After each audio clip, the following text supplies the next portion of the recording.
Hi, and welcome back to another day of the seventh day ox. We're in a really good spot. We need to see what happens to Nikolai, so we're going to start right in on chapter 10, and we'll go from there. Moments later, Nikolai was in front of the warden's office. Although he was standing still, he was a sorry sight. His face was beginning to swell from the beating he had received to his head. One eye was turning black, his shirt was almost ripped off, and his hair was all covered with dirt and straw. "What's the meaning of this?" the warden demanded, coming out of his office. When he saw Nikolai, he began to walk around and around him. "He insists that he can't work today because it's some kind of a holy day," snapped the guard. "A holy day, is it? Well now, Yuri," the warden turned to the guard, "I see that you tried to enlighten this man on the ways of our camp. You are to be commended." By now, Nikolai could hardly see through the eye that was swelling shut. He was indeed suffering from the decision that he had made to keep God's Sabbath holy, but it didn't matter. This was a small price to pay compared to the suffering that Jesus had endured for Nikolai. What harm could it do to suffer a little for him?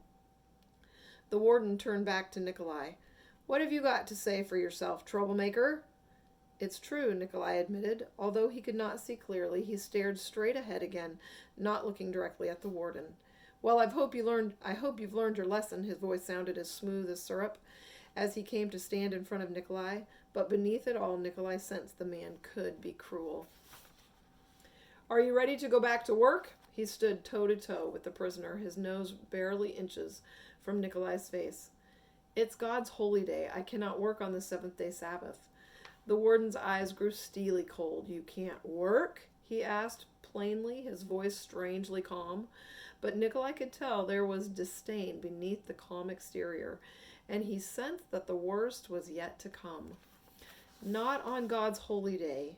Is that your final answer?" "Yes, sir. The consequences will be severe." The warden's voice was still even, but the tension was building. "It's my decision, sir. I'm willing to take the punishment." "And you will." The warden turned to Yuri with ice in his voice, and he had a cold gleam in his eye. "Go get my whip from my office. Strip the preacher to the waist and tie him to the flagpole. We'll see how strong this boy is." Nikolai was brave, but he found it difficult to keep from crying out in pain. The warden did indeed make a spectacle of Nikolai as he beat him mercilessly with the whip. Finally, Nikolai slumped to the ground, unconscious, and it was only then that the warden stopped long enough to catch his breath. He wiped the sweat from his forehead and handed the whip to Yuri. "Cut him loose. When he comes to, he can find his own way back to the barracks." And with that, the warden went back inside his office. Yuri watched him go, not surprised, but a bit solemn at this display of the warden's fury. It had been a long time since he had seen the warden beat a prisoner like this, and it was a bit disturbing for him to see the warden enjoy it so. He himself had beaten Nikolai just minutes before, but now he realized what anger can do to someone if unchecked. It was a rather strange mixture of feelings, and he was hard-pressed to explain the anger that he and the warden felt toward these prisoners. How long Nikolai lay on the ground he didn't know. The sun was low in the sky when he finally came to, and he could hardly move. The blood was dried on his back, but the flies were having a feast. After a bit, he finally managed to stand and slowly staggered back to the barracks. When he got there, he collapsed on his bunk and fell into an exhausted sleep. The next day, his back felt like chopped meat, but he managed to get to his feet. He was able to wash the blood from his face, but he couldn't reach his back. His shirt covered the lacerations on his back, but his face was black and blue for all to see. And not surprisingly, the other prisoners avoided him. It was too risky to do otherwise. After all, who would want to befriend a foolish preacher who would rather be horsewhipped than to give in to the warden's demands? Any one of them might be considered a sympathizer if they were caught talking to Nikolai. During the next few days, Nikolai grew stronger. The wounds healed slowly, but his courage grew with each day. He had passed the test. He had been strong for Jesus. He had not given in, even though he knew that he would suffer for it. As the days passed, the other prisoners still avoided him, but he thought he saw faint looks of admiration directed towards him. Tuesday came and went, and then Wednesday and Thursday. Nikolai began to think of the coming Sabbath. What would be his fate? Would the warden respect him for his stand on the Sabbath? Would he grant him the privilege to rest as he had asked? Or would it be just the opposite? Would he get another beating for his decision to honor the Sabbath? Unfortunately, Nikolai couldn't see that worse was still to come, and it was just as well. He needed to grow a bit stronger before Satan's tide of evil would again hit him with all its force. Chapter 11. All week, Nikolai worried about what would happen on Sabbath morning. He knew he shouldn't worry, but he dreaded what might be coming next. He thought he would be willing to take more of the same treatment he had already received, but his wounds hadn't healed yet from the warden's initial horsewhipping. If he was whipped again, the wounds would just open up again, and he could only imagine what the pain would be like then. By Friday night, though, his faith was strong, and he was determined to stand for God and face whatever was in store for him tomorrow. If God would give him the courage and the strength to go on, Nikolai was determined to be faithful to God no matter what happened. Sabbath dawned cool and clear. Nikolai didn't know how early he had awakened. He didn't have a watch, but he could tell by the snoring in the barracks that it was early, well before the usual time to rise. Because of the lacerations and bruises on his back, Nikolai had been sleeping on his stomach, but now he rolled out of bed and onto his knees. Please, Lord, he prayed, let me be worthy of the persecution that might come my way today. I know it's a small thing compared to what you did for me, but I'll gladly do it. How long he stayed on his knees, he couldn't say, but suddenly Yuri's gravelly voice was waking everyone in the barracks as though it were the judgment day. On your feet, men! Out of those beds! Yuri gave a few of the beds a jarring kick, sending prisoners flying out of them in a hurry. Nikolai jumped to his feet too, but not before Yuri noticed him. Well now, Penchuk, it's nice to see that we're not going to have any foolishness this morning. I can see that you've come to your senses. Nikolai smiled weakly but said nothing. He knew trouble was already on its way, but what should he say? No matter what he said, the whole thing was going to blow up in his face. All the soldiers filed out into the morning sunshine and waited for their orders after roll call. The officer in charge of camp maintenance and repairs read down through a list of the tasks for the day. Several of the prisoners in Nikolai's barracks were to work with a crew that would be helping to butcher some reindeer meat brought in the day before. The dozen or so animals had somehow split off from a larger herd and migrated west toward the camp, where the guards spotted them through the field glasses. Other prisoners were sent out to cut new sod to build yet another barracks that was soon to go up. It had been rumored that another batch of prisoners would be coming in the next month, and the barracks were already bursting to overflowing. And Penchuk, Yuri looked straight at Nikolai. You are to report to Van Diem immediately after breakfast. He needs to do some roof repairs on the mess hall. Nikolai looked straight ahead. The moment he feared most had arrived, and of course he wasn't surprised. Would the confrontations and the beatings start all over again? Well, what are you waiting for? Yuri demanded as Nikolai looked straight ahead and didn't offer to move. He opened his mouth to speak, but then closed it again. What was the use? They were going to mistreat him anyway, no matter what he said. But then he remembered his promise to God that he would speak for the Lord wherever he was sent, in whatever he was asked to do. Nikolai took a breath. I can't work today because it's the seventh-day Sabbath of the Lord my God. The guard's face took on a shocked look of exasperation, but then turned to annoyance. Preacher man, you've got to be kidding, he blurted. The other prisoners stared at Nikolai and shook their heads silently. Yuri finally overcame his silence and snorted. So you've decided to be stupid again, have you? Well, we'll see about that. He grabbed Nikolai by the arm and marched him off to the warden's office, and then left him standing in the hallway just outside the imposing doorway. Nikolai finally dredged up enough courage to knock on the door. Maybe the warden wasn't in, Nikolai hoped.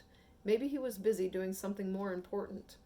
But soon the door opened, and when the warden saw Nikolai, a look of disbelief came across his face.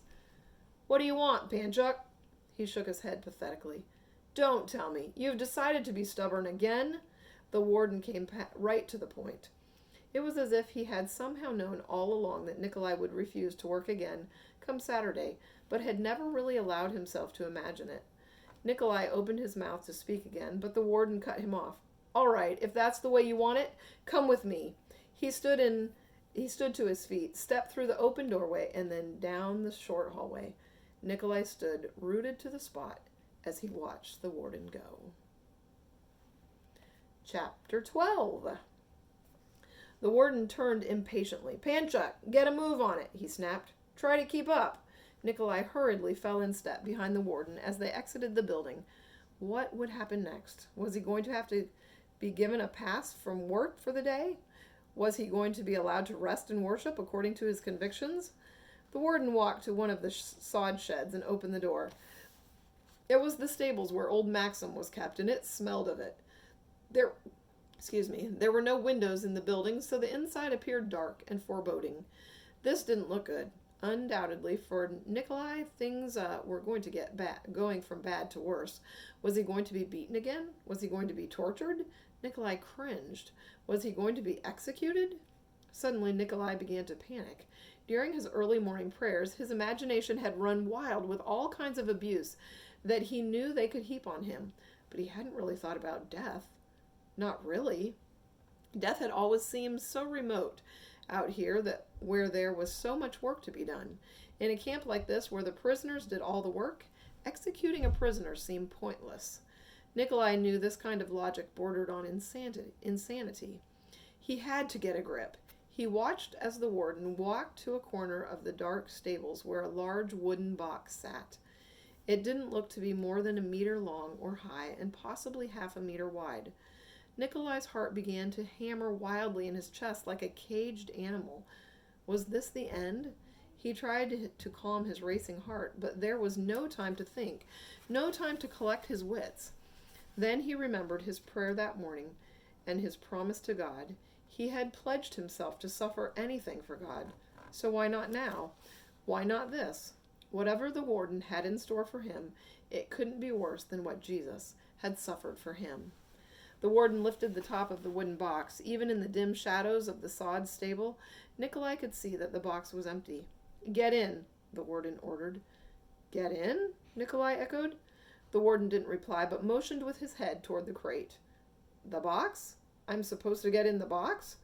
Do I need to spell it out for you? Yes, you're supposed to get in the box. The stables echoed the stillness of the moment.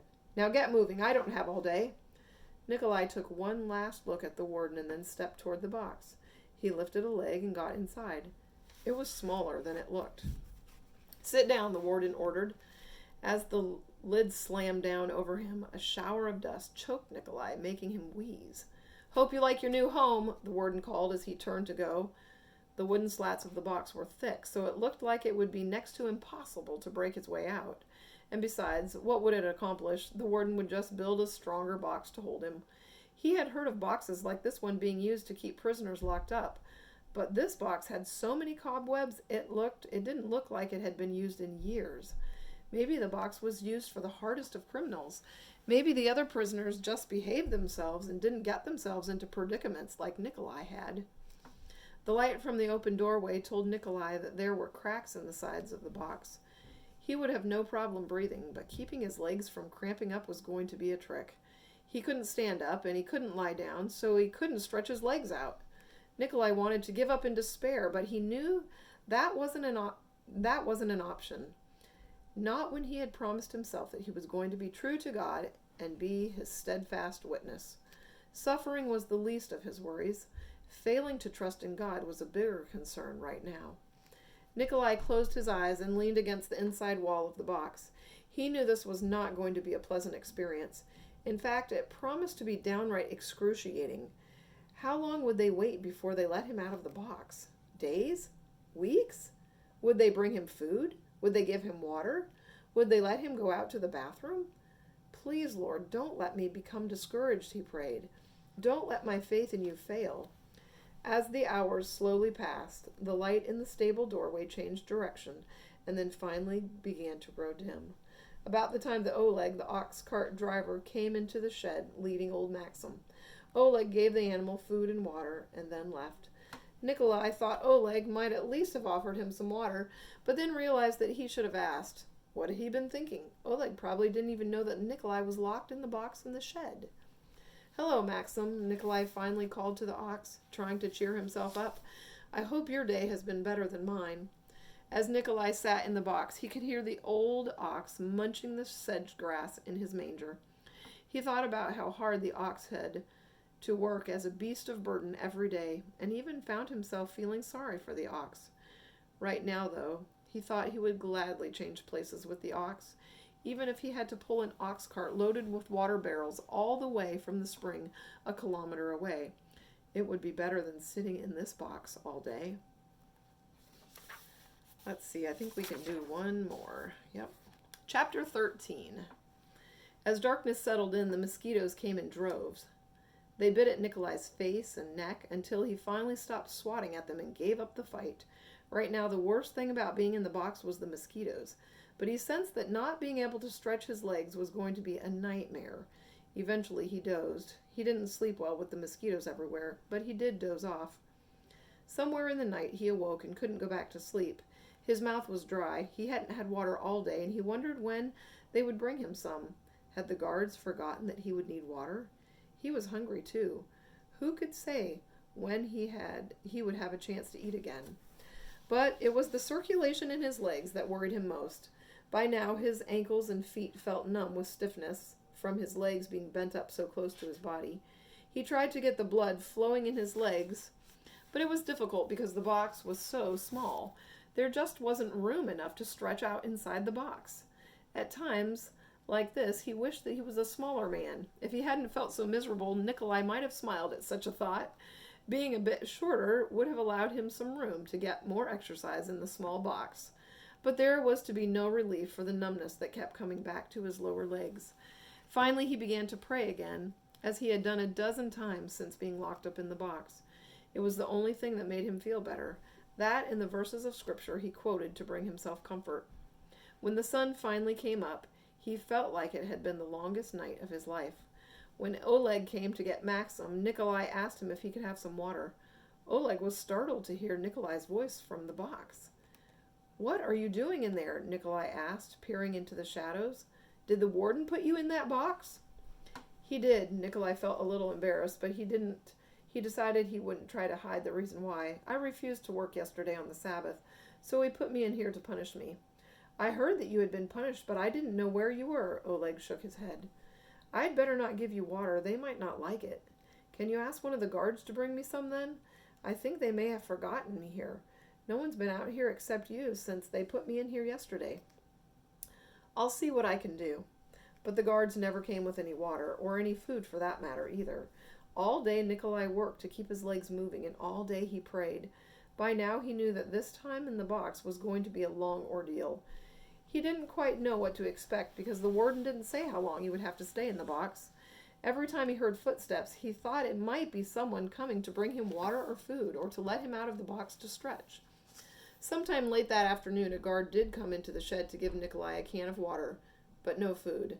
The water felt cool and wet to his parched lips and throat, and yet thirsty as he was, Nikolai wisely decided to save some of the water for later.